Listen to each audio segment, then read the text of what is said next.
कभी कभी यूं अमावस की रात में खुली छत पे मेज पर बैठे बैठे मुझे जब तुम याद आ जाती हो। मैं कुछ नहीं होता उस वक्त तुम्हारे सिवा। वो अंधेरी रात, काली सी अंधेरी रात जिसमें शायद ही कोई ख्वाब भी दिख जाए, पर उसमें भी मुझे तुम दिख जाती हो।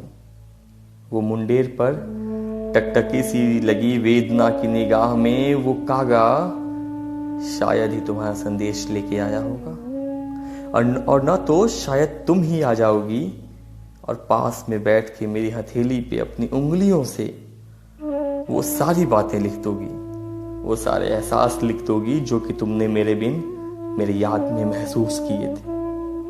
मेरे कान में कुछ सरगोशी सी फूंक दोगी जो मुझे ये बता देगी कि तुम भी मेरे बिन उतनी ही अकेली और रुआसी थी जितनी कि ये चिट्ठी। हाँ, ये चिट्ठी जो मैंने तुम्हारी याद में तुम्हारे लिए लिखे थे। कलम की सारी स्याही बस यूं ही लाल हो रही थी कि उसने भी वह पल मेरे शब्दों में महसूस किए होंगे।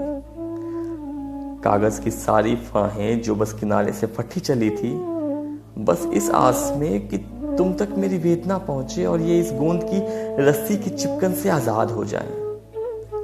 पर वो सारी बातें बस एक चिट्ठी में दबकर पीले पड़ चुके कागज में गुमनाम ही रही। वो जो 2 दिन की कहानी बनी थी मेरे तुम्हारे बीच में, बस एक कहानी ही बनकर तो रह गई।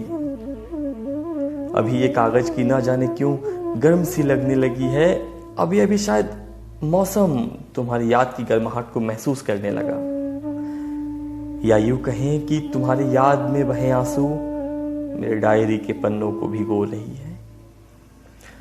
कुछ देर और इस सन्नाटे में रहेगी ये कागज और कलम की सरसरी, फिर एक अजीब सा सन्नाटा छाएगा।